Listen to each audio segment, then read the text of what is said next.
Imaginez être licenciée pour avoir agi de manière qui semblait juste. Sophie, une jeune employée d'un supermarché, n'aurait jamais pensé que son simple geste d'aider un vieil homme à faire ses courses lui coûterait son emploi. Sophie était reconnue pour sa gentillesse et sa propension à aider les autres. Ce jour-là, alors qu'elle travaillait à la caisse, elle aperçut un vieil homme peinant à porter ses courses. L'homme paraissait fragile et désorienté dans les allées encombrées. Poussée par la compassion, Sophie quitta brièvement son poste pour l'aider, le guidant à travers le magasin et portant ses sacs jusqu'à la caisse. Mais ce qu'elle ignorait, c'est que ce geste simple allait entraîner des conséquences imprévues. Quelques instants plus tard, son superviseur s'approcha d'elle, le visage fermé. « C'est interdit ici », dit-il d'un ton glacial. Avant même qu'elle puisse s'expliquer, il la congédia sur le champ. Sophie quitta le supermarché, le cœur lourd, et s'assit sur le parking, tentant de comprendre ce qui venait de se passer. Ses mains tremblaient alors qu'elle essuyait ses larmes, se sentant victime d'une grande injustice et totalement impuissante.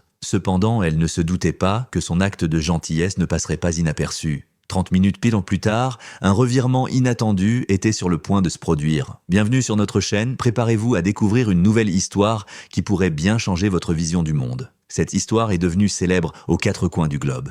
Et vous risquez d'être surpris par ce que vous allez entendre maintenant. Alors, mettez de côté toutes les distractions et restez avec nous jusqu'à la fin de cette vidéo. Avant de continuer, laissez votre commentaire ci-dessous. La gentillesse trouve toujours un chemin vers la compassion et la miséricorde. Sophie, 25 ans, était une jeune femme travailleuse et toujours prête à tendre la main. Elle avait commencé à travailler au supermarché dès la fin de ses études secondaires avec l'espoir d'économiser pour un jour réaliser son grand rêve, étudier les soins infirmiers. Connue de tous, clients comme collègues, pour sa bonne humeur et sa disponibilité, Sophie était le genre de personne qui illuminait n'importe quel lieu par son sourire. Son quotidien au supermarché était rempli de défis. De l'organisation des rayons à la gestion des clients exigeants, elle affrontait tout avec patience et dévouement. Malgré un salaire modeste, Sophie valorisait son travail et s'efforçait toujours de bien faire. Le supermarché où Sophie travaillait était un lieu animé, toujours fréquenté par les habitants du quartier. C'était un supermarché de taille moyenne, très prisé pour ses bonnes affaires et ses produits de frais. Les allées étaient étroites et les rayons hauts, rendant souvent l'accès difficile pour les clients âgés ou à mobilité réduite. Le propriétaire du supermarché, M. Renaud, était un homme d'affaires rigoureux, priorisant l'efficacité et les bénéfices avant tout. Le superviseur, Michael, appliquait cette philosophie à la lettre, oubliant souvent qu'il avait affaire à des personnes et non à de simples numéros. Pour eux, tout écart par rapport aux règles établies était considéré comme une menace pour l'ordre et la productivité du supermarché. Ce jour fatidique, l'ambiance habituellement agitée du supermarché était particulièrement intense. Cependant, Sophie continuait à travailler avec le même dévouement que toujours, sans imaginer qu'un simple acte altruiste déclencherait une série d'événements qui changeraient sa vie. Ce jour-là, alors que Sophie était à la caisse, un vieil homme entra dans le supermarché. Il marchait lentement, avec une canne, et son regard perdu révélait sa difficulté à trouver ce dont il avait besoin. Ses pas étaient lents et hésitants, et il semblait avoir du mal à porter le panier avec les quelques articles qu'il avait réussi à prendre. Sophie remarqua immédiatement la difficulté du vieil homme. Il était debout dans l'allée, essayant d'atteindre une boîte de soupe sur la plus haute étagère. Sans réfléchir, Sophie quitta son poste à la caisse et alla l'aider. « Laissez-moi prendre ça pour vous », dit-elle avec un sourire chaleureux. Le vieil homme sourit avec gratitude, ses yeux brillants de soulagement. Sophie ne se contenta pas de lui prendre la boîte de soupe. Elle l'accompagna à travers tout le supermarché, l'aidant à trouver les articles de sa liste et portant le panier pour lui. À chaque pas, le vieil homme la remerciait, racontant de petites histoires de sa jeunesse et comment il faisait autrefois ses courses avec sa femme, qui n'était plus là maintenant. Pour Sophie, aider le vieil homme était naturel. Elle a toujours cru que la bonté et la compassion devaient guider ses actions, et à ce moment-là, elle sentait qu'elle faisait ce qui était juste. Lorsqu'ils eurent terminé leurs courses, elle l'accompagna jusqu'à la caisse, puis jusqu'à la porte du supermarché, s'assurant qu'il allait bien et qu'il pourrait rentrer chez lui sans problème. Cependant, cet acte altruiste ne passa pas inaperçu par le superviseur Michael. Dès qu'elle retourna à la caisse, il aborda avec une expression sévère. « Vous savez que vous ne pouvez pas quitter votre poste comme ça, dit-il, d'une voix dure et froide. » Sophie essaya d'expliquer, mais il était intransigeant. « Ceci est une entreprise, pas une œuvre de charité. Vous êtes licencié. » Les collègues de Sophie furent choqués de voir le superviseur la licencier si brusquement. Beaucoup d'entre eux savaient que Sophie aidait toujours les clients et que son dévouement au travail était indiscutable. Des murmures de mécontentement se propagèrent rapidement parmi les employés.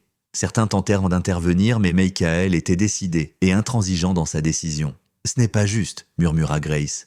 une des caissières travaillant à côté de Sophie. Elle ne faisait que tenter d'aider. D'autres employés acquiescèrent en silence, mais la peur des représailles les empêcha de parler ouvertement. Sophie, se sentant dévastée, prit ses affaires et se dirigea vers la sortie du supermarché, le cœur lourd et les yeux remplis de larmes. Sur le parking, alors que Sophie s'éloignait du supermarché, le superviseur Michael la rejoignit une dernière fois, réaffirmant sa décision avec froideur. « Cela doit servir de leçon pour vous et pour tous les autres, dit-il. Ici, nous respectons les règles. Aider les clients est une chose, abandonner son poste en est une autre complètement différente. » Sophie, la voix tremblante, tenta de défendre son action. Il avait besoin d'aide. Il n'y avait personne d'autre à proximité. J'ai juste fait ce que n'importe qui aurait fait. Mais Michael n'était pas ému.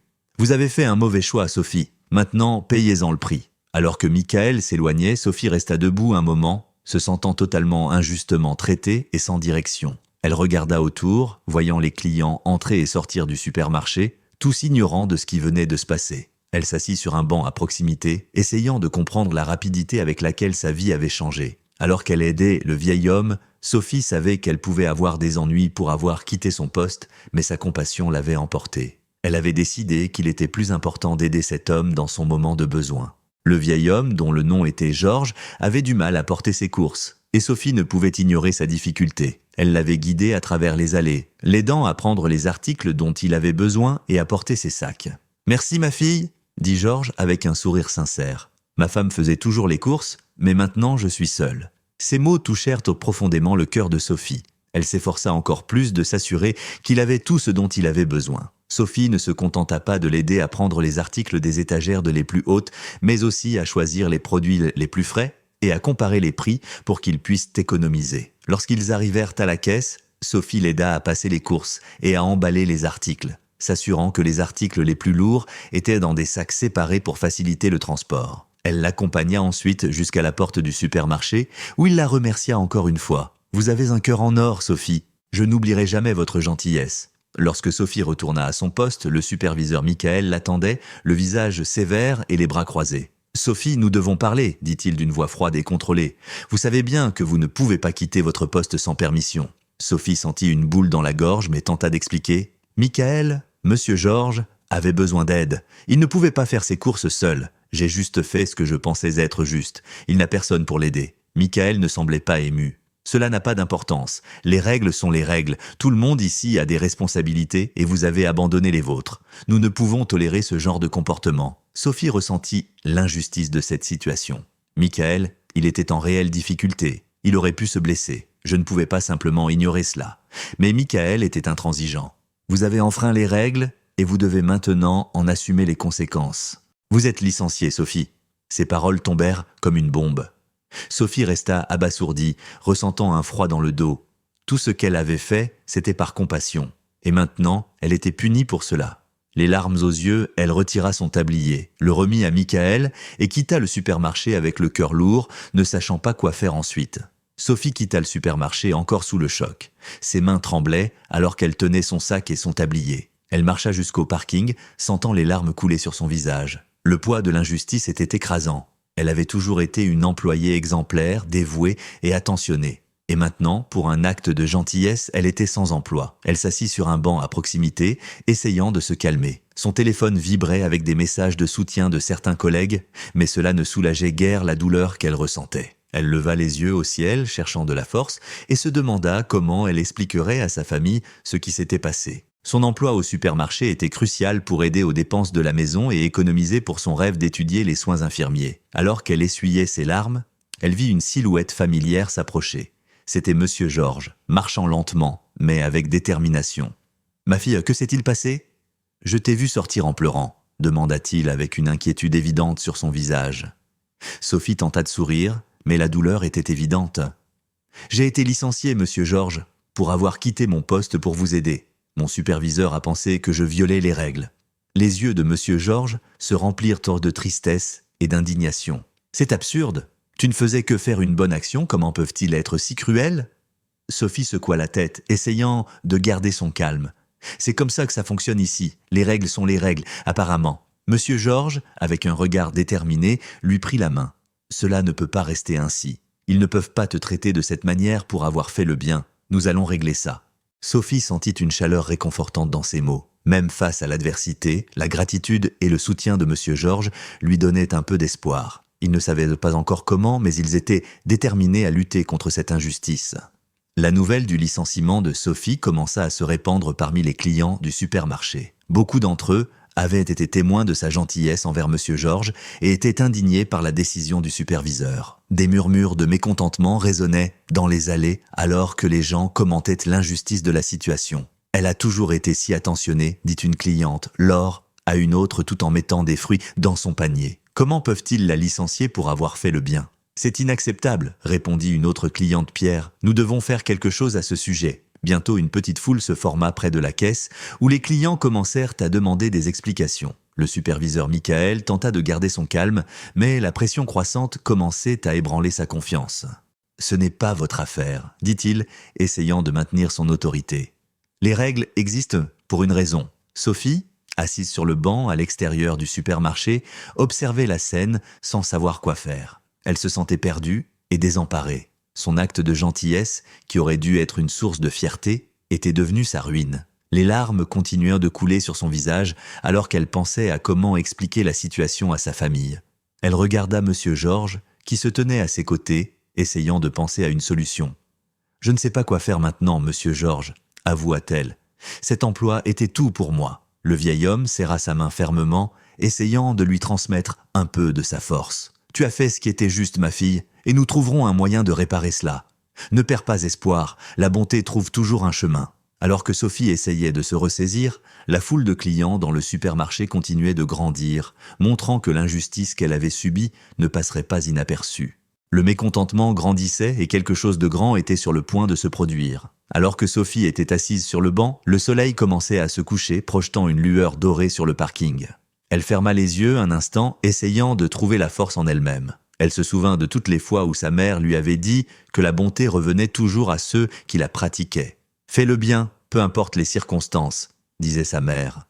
En réfléchissant à son action, Sophie se rendit compte que, malgré les conséquences, elle ne changerait rien à ce qu'elle avait fait. Aider M. Georges était la bonne chose à faire. Cette certitude la réconforta un peu, dissipant la douleur de l'injustice.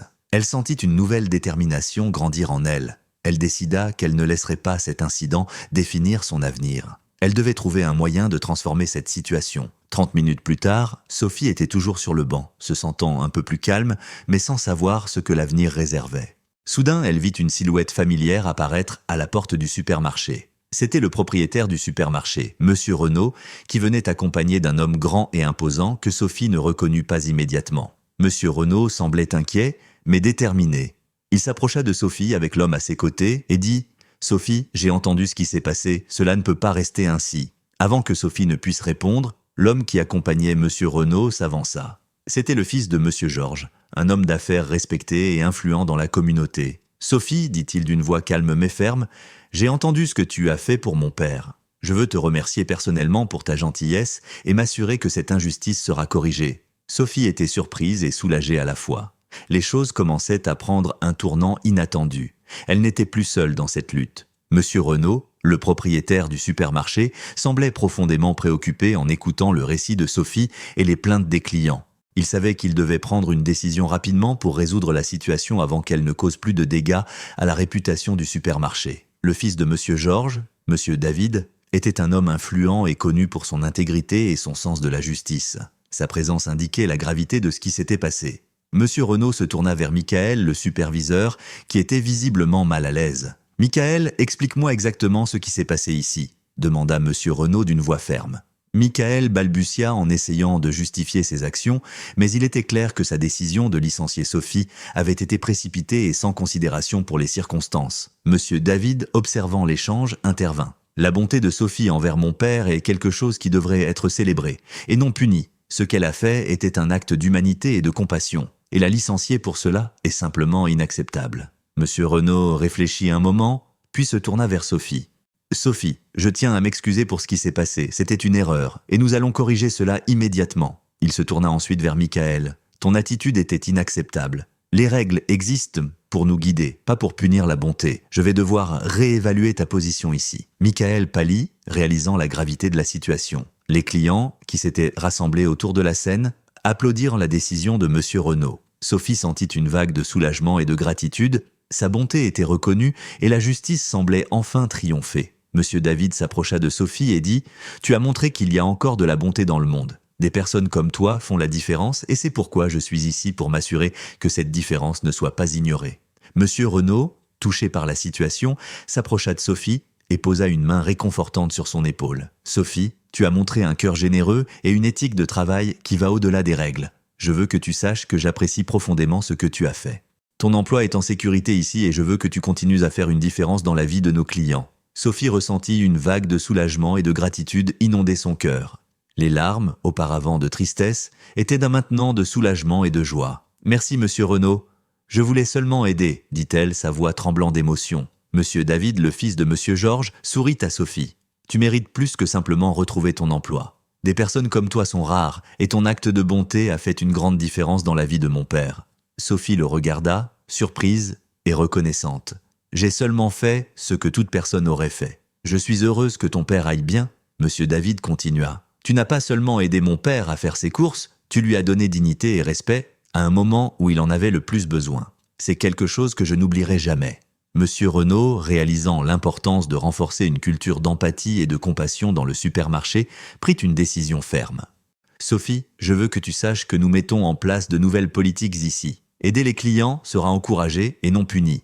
Nous allons former tous les employés à reconnaître l'importance des actes de bonté comme le tien. » Il se tourna vers Michael, le superviseur, et continua. « Michael, ton approche rigide ne reflète pas les valeurs que nous voulons promouvoir ici. Tu devras suivre une formation intensive sur l'empathie et le service à la clientèle. Je veux que tout le monde comprenne que aider les autres n'est pas seulement permis, mais encouragé. » Le superviseur resta silencieux, sachant que son comportement insensible était directement confronté. Il regarda Sophie avec un mélange de honte et de respect, réalisant qu'il devait changer son approche. Les clients, qui s'étaient rassemblés autour pour assister à la scène, commencèrent à applaudir la décision de monsieur Renaud.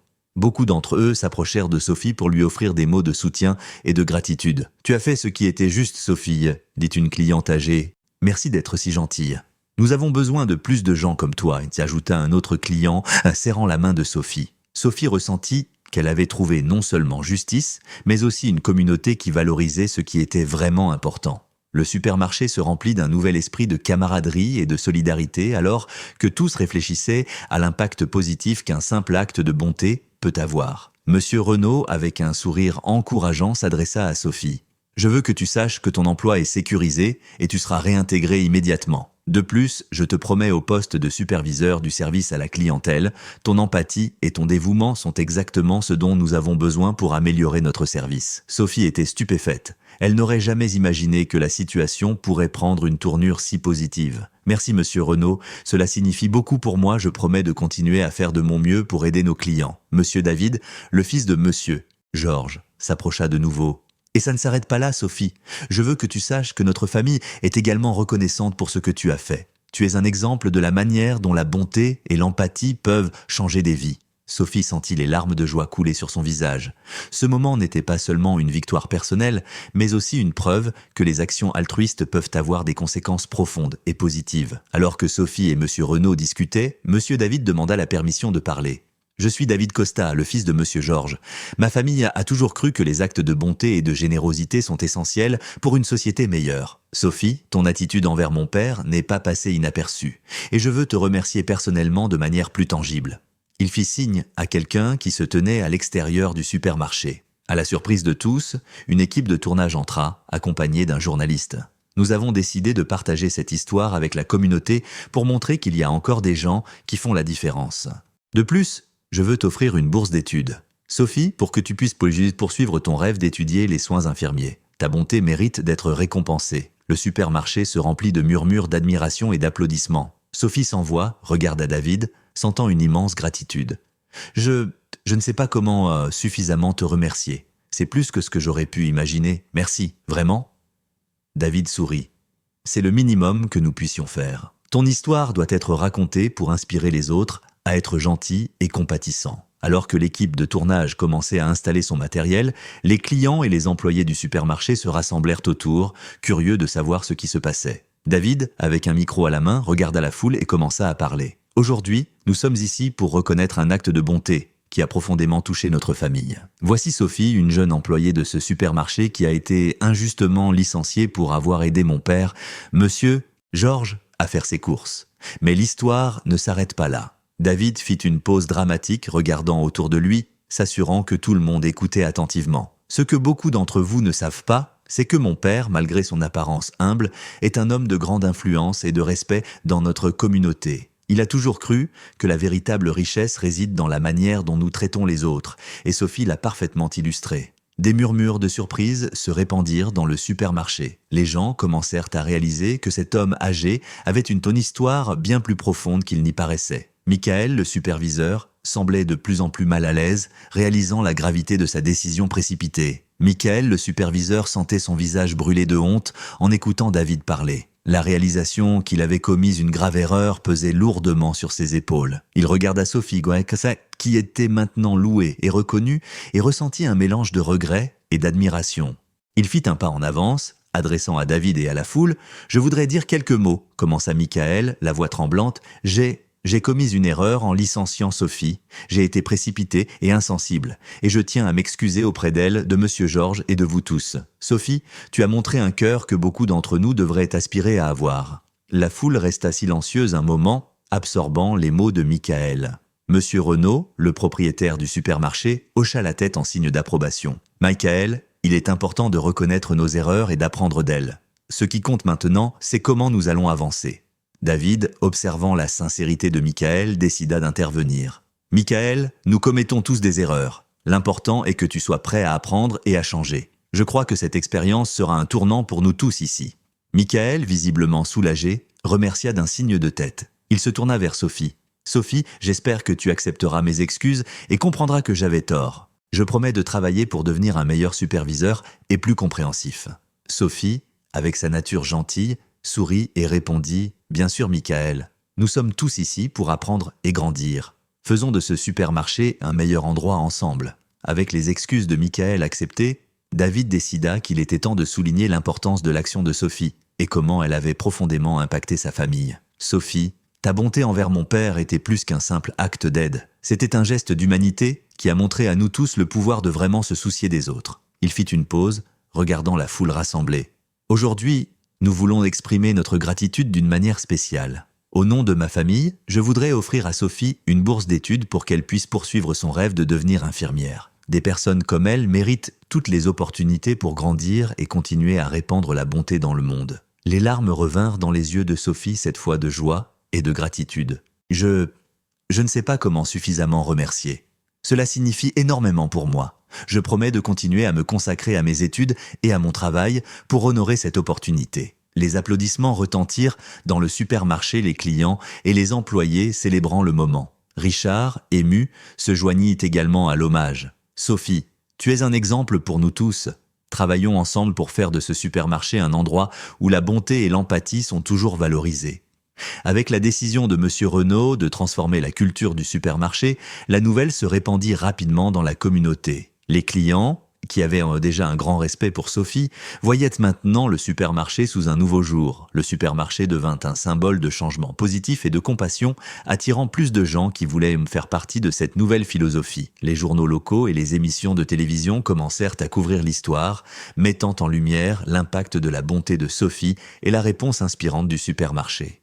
Les réseaux sociaux furent inondés de messages de soutien et de remerciements montrant comment un simple acte de gentillesse peut résonner largement. Des événements communautaires commencèrent à être organisés dans le supermarché, promouvant des activités qui encouragèrent la solidarité et l'entraide. Des bénévoles se joignirent pour aider les personnes âgées à faire leurs courses, organiser des collectes et participer à des actions sociales. Sophie fut souvent invitée à parler de son expérience et à partager sa vision d'un monde plus empathique. La communauté, unie par cette nouvelle vision, renforça les liens et créa un environnement où tout le monde se sentait valorisé et respecté. Sophie, désormais une figure chérie et reconnue, vit son rôle grandir non seulement en tant qu'employée, mais aussi en tant que véritable leader communautaire. Avec le soutien de la bourse offerte par Monsieur David, Sophie commença à planifier son avenir avec un enthousiasme renouvelé. Elle s'inscrivit à un cours d'infirmière, un rêve qui maintenant semblait plus proche que jamais. Pendant la journée, elle continuait à travailler au supermarché, où sa promotion au poste de superviseur du service à la clientèle lui permettait d'appliquer et d'étendre la nouvelle philosophie d'empathie et de compassion. Les clients adoraient voir Sophie au supermarché, sachant qu'elle non seulement les servait, mais se souciait vraiment de leurs besoins. Les employés, inspirés par son histoire, suivaient de son exemple et commençaient à adopter une approche plus compatissante dans le service. Sophie équilibrait ses études avec son travail, déterminée à faire une différence dans les deux domaines. Son dévouement aux études reflétait son désir de continuer à aider les gens, maintenant de manière encore plus profonde et significative. La communauté, voyant les progrès de Sophie, continuait à la soutenir de toutes les manières possibles. De petits gestes d'encouragement, des dons pour ses études et des mots d'encouragement étaient devenus courants. Sophie sentait qu'elle grandissait non seulement en tant que professionnelle, mais aussi en tant que personne entourée d'un réseau de soutien qui valorisait ses actions et ses rêves.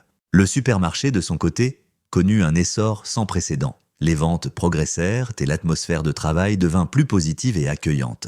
La vision de M. Renaud d'un supermarché fondé sur l'empathie et la bienveillance prenait vie, et tous profitèrent de ce changement. Le supermarché se transforma en un véritable symbole de compassion et d'empathie au sein de la communauté, grâce à la métamorphose initiée par l'acte de bonté de Sophie. Elle fut fréquemment sollicitée pour animer des conférences lors d'événements communautaires, dans des écoles et autres institutions, partageant son récit et inspirant les autres à agir avec bienveillance. Lors de ces conférences, Sophie insistait toujours sur l'importance des petites attentions. « Chacun de nous a le pouvoir de faire une différence », déclarait-elle. « Aider quelqu'un, même si cela paraît minime, peut créer des ondes de changement qui dépassent notre imagination. » Monsieur Renaud, fier des évolutions dans le supermarché, institua une journée annuelle de la bonté, où employés et clients se réunissaient pour entreprendre des actions solidaires au sein de la communauté. Ces initiatives allèrent de la collecte de nourriture aux visites dans des maisons de retraite et des hôpitaux. Sophie dirigeait nombre de ces activités,